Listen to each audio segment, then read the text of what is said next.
వచ్చేసింది ఆది శ్రావణం షాపింగ్ అంతటికి అతిపెద్ద కేజీ సేల్ తో పాటు up to 61% of 1+1 offers, combo offers ఇంకా మరెన్నో. CMR shopping mall. తాగునీరు లేక ప్రజలు అల్లాడుతుంటే ప్రభుత్వానికి చీమ కుట్టినట్లయినా లేదని మాజీ ఎమ్మెల్యే బొల్లం మల్లయ్య యాదవ్ మండిపడ్డారు. నాగార్జున సాగర్ ద్వారా గ్రామాల్లో చెరువులు నింపాలని, లేదంటే నిరాహార దీక్ష చేస్తానని ప్రకటించారు.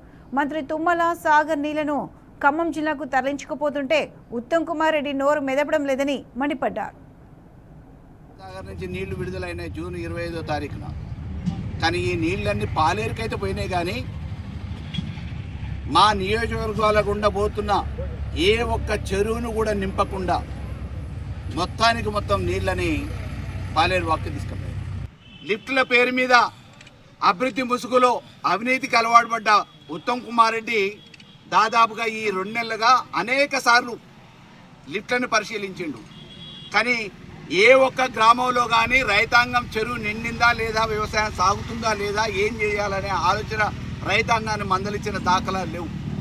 ఆయనకి అవినీతి మీద ఉన్నంత మమకారం, ప్రేమ ఈ రైతుల మీద లేదు అనటానికి ఇంతకంటే ప్రత్యక్ష ఉదాహరణ ఇంకోటి లేదు. వెంటనే వారం రోజులల్లో ప్రకటన చేసి మా చెరువులు నింపాలే, లేకపోతే నిరాహార దీక్షని కోదాడు ప్రజల పక్షాన ప్రారంభిస్తా అని చెప్పేసి ప్రభుత్వానికి నేను తెలియజేస్తా ఉన్నా.